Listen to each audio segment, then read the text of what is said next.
A'udzu billahi minasyaitonir rajim. Bismillahirrahmanirrahim. Wal mudhari'u jeung ari fiil mudhari. Ma eta kalimah fiil kana anu aya fi awwalihi eta tetep dina mimitina ema ihda zawaidil arba'i naon salah sahiji tina pirang-pirang huruf panambah anu opat.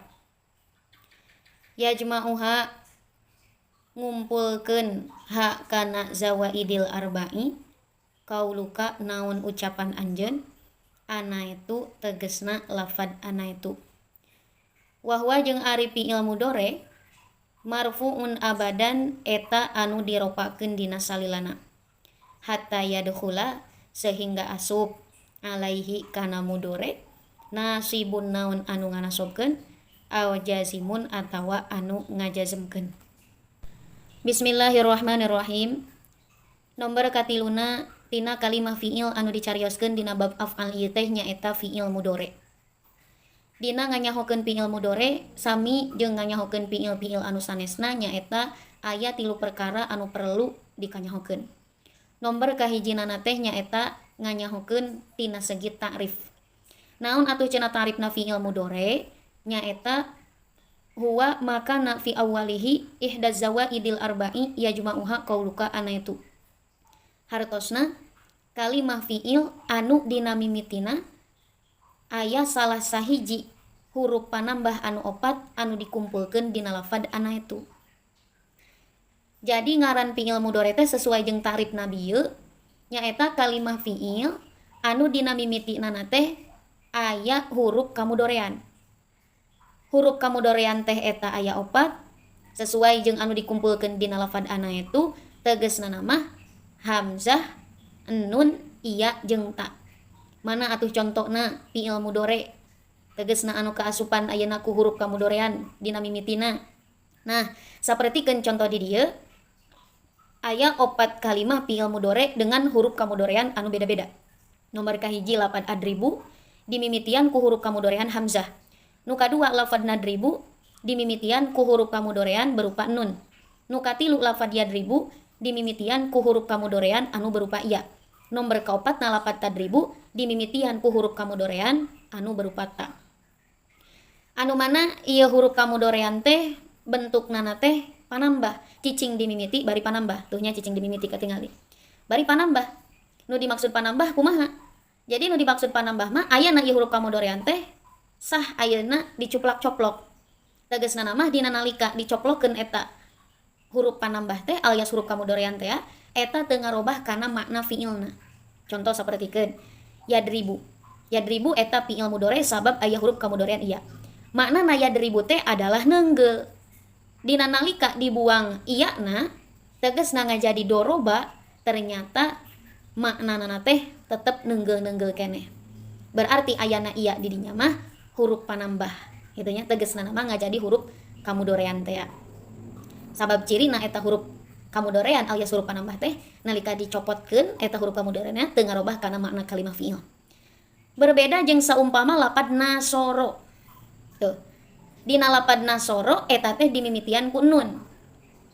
Ngan pedah nun di dinya mah lain nun huruf kamudhorean, lain nun huruf panambah, tapi huruf asal.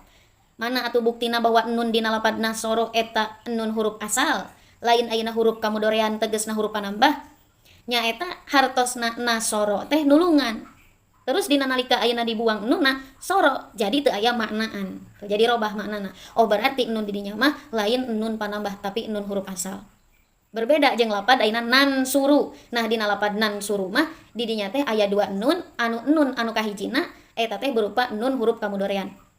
Bisa dicirian hartosna nan suru nulungan buang nun hiji jadi dibaca nasoro. Tuh maknana teh tetep nulungan keneh. Berarti nun dina lapad nan suru nu kitu mah ngaranna teh nun huruf panambah alias nun huruf kamudhorean teh. Gitunya.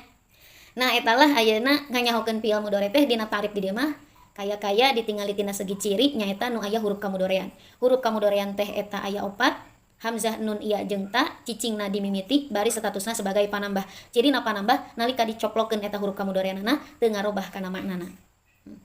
Contoh fiil mudore nu aya huruf contoh fiil mudore teh nyaeta sapertikeun adribu, nadribu, yadribu jeung tadribu. Maka atuh bila mana aya kalimah fiil kari-kari dina mimitina teu aya huruf kamudorean berarti nu kitu mah lain fiil mudore.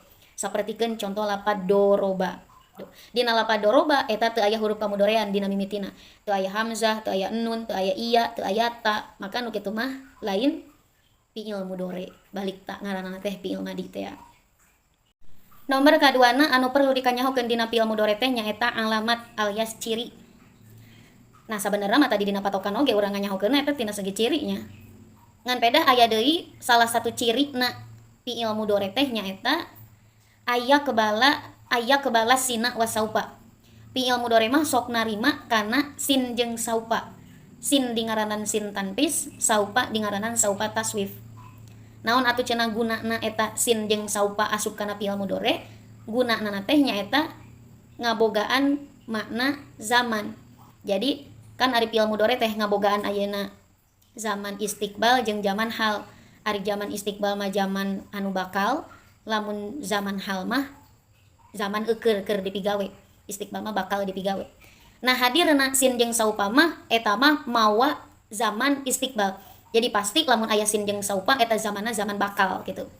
Ngan pedah aya perbedaan tina segi makna zaman bakalna. Lamun ayeuna sin mah ngabogaan zaman qorib tegasna mah zaman tereh. Lamun bahasa Indonesia nama zaman tereh teh segera merenya. Akan segera gitu. Sedangkan lamun saupa mah ngabogaan zaman baid anu lila keneh anu jauh keneh. Sami akan keneh bakal keneh ngan ieu mah bakalna tereh, lamun saupa mah bakalna jauh keneh. Mana contohna atuh fiil mudore ayeuna sok kaasupan kusin jeung saupa tuh seperti contoh di dieu saan kihu atawa saufa an kihu. Jadi sin teh cara penulisanana sa gitu. Saan kihu lamun saupa mah nya saufa an kihu. Seumpamana lamun urang ditaros iraha bade nikah teh. Lamun sekirana urang tereh nikahna maka dina fiil mudorena tambahan kusin. Saan kihu insyaallah, saan kihu insyaallah tereh nikah. Jika gitu. Tapi lamun ditaros iraha nikah teh heug kari-kari lila keneh itu waktu kana nikahna teh. Maka tinggal jawab insyaallah saufa an kihu. Da teh ngabogaan mana bakal nikah ngan bakalna teh lila keneh. Jadi ialah salah satu ciri na fiil mudore teh nyaeta aya kebalas sina wa saupa sok narima kana sin jeung kana saupa. Nomor katiluna anu perlu dikanyahokeun tentang fiil mudore teh nyaeta tina segi hukum. Kumaha atuh cenah hukumna fiil mudore? Ari hukumna fiil mudore mah nyaeta aya 2. Hiji mabni, kadua mu'rob. Ari mabni teh nu kumaha? Ari mabni teh nyaeta luzumu awakhiril kalimi biharkatin wahidatin. Jadi tumetepna tungtung kalimah dina hiji harkat. Tegasna karakter anu mabni mah eta kalimat teh si tungtungna teh tara robah-robah. Sabalikna mu'rob mah nyaeta tagyiru awakhiril kalimi likhtilafil awamilid dakhilati. Si tungtung kalimah teh narima barobah-robah. Ngan robah-robahna tungtung kalimah teh tangtuna boga alasan nyaeta kusabab ayana amil. Jadi hukumna fiil mudore teh aya 2, nu kahiji mabni, nu kadua mu'rob. Anu kumaha atuh fiil mudore anu hukumna mabni nyaeta idza tasalla binuni taukidi wa nunil inasi. Bila mana kaantelan eta fiil mudore teh ku nun taukid atawa nun jama muannas. Sapertikeun mana contona? Tah di dieu teh aya pirang-pirang fiil mudore anu hukumna mabni, sabagian anu kaasupan nun jama muannas, sabagian deui anu kaantelan ku nun taukid. Dina contoh barisan pertama eta contoh fiil mudore anu kaasupan ku nun jama muannas. Cek tadi bila mana fiil mudore kaasupan nun jama muannas maka eta teh hukumna mabni. Ari bentukna nun jama muannas teh nyaeta anu diharkatan fathah. Yadribna. Nah, ieu teh bentuk nun jama muannas. Tuh tingali ku urang. Dina nalika eta fiil mudore keur tingkah ropa terus ayeuna keur kaasupan amil nasib jeung keur kaasupan amil jazim si tingkahna teh angger-angger keneh dibaca kitu-kitu keneh. Keur nalika kosong tina amil nasib jeung amil jazim sapertikeun lapad yadribna tuh dibaca yadribna, di asupan amil nasib anu nganasobkeun oge dibaca ayyadribna, di asupan amil anu ngajazmkeun oge dibaca lam yadribna, tetep dibaca yadribna keneh. Nah jadi ari bentuk kalimah anu tungtungna tumetep dina hiji harkat nu kitu teh ngaranna mabni teh ya. Ieu kan tungtung kalimah fi'ilna ba tina doroba. Tu yadribna disukunkeun ba na. Ayyadribna lam yadribna mabni sukun. Nah, jadi alasan mabni na fi'il mudhari teh nu kahiji ku sabab ayeuna kaantelan ku nun jama muannas. Nu kieu bentukna nun jama muannas teh. Atawa nyaeta mabni na fi'il mudhari teh bila mana kaantelan ku nun taukid. Di dieu teh aya dua bentuk nun taukid, nu kahiji nun taukid sakilah, nu kadua nun taukid khafifah. Tuh, sarua bae nya. Reka antelan nun taukid sakilah ataupun khafifah, hukumna teh mabni. Mabni naon? Mabni fathah.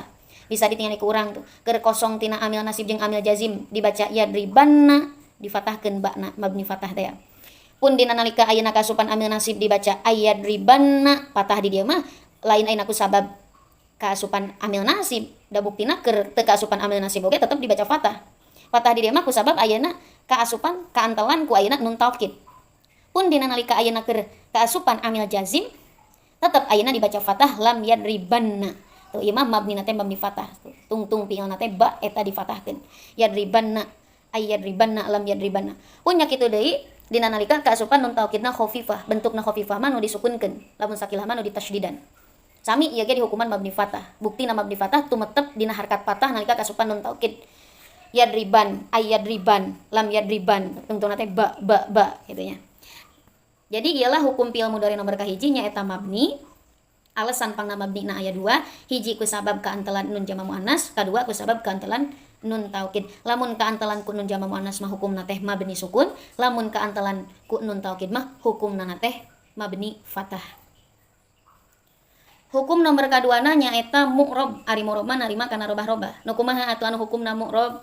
Nyaeta sabalikna tina mabni, mu'rob mah ida lam yattasil bi nunit taukidi wa nunil inasi. Bila mana eta fi'il mudhari teh henteu kaantelan ku nun taukid ataupun nun jama muannas. Sapertikeun mana contohna? Sapertikeun contoh di dieu tuh. Lapad ayeuna yadribu.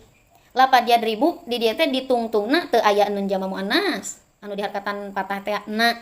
Pun ayeuna henteu aya nun taukid. Maka nu kieu teh dihukuman ayeuna mu'rob. Bisa ditingali ku urang. Mu'rob teh cek tadi narima robah-robah tungtungna dina nalika aya amil. Contoh di dia lapad yadribu ieu keur tingkah ropa sabab eueuh amil nasib jeung eueuh amil jazim. Tuh katingali tungtungna teh didomahkeun ciri ropana ku domah. Tapi dina nalika ayeuna kaasupan amil nasibnya etaan, maka si tungtungna teh robah ngajadi fathah ayyadriba. Yadribu ayyadriba. Tuh. Pun dina nalika kaasupan amil jazim, robah tungtungna ngajadi disukunkeun. Yadribu ayyadriba lam yadrib. Tah nu kitu teh mu'rob. Kunaon pangna mu'rob? Sabab teu kaantelan ku nun jama muannas jeung nun taukid.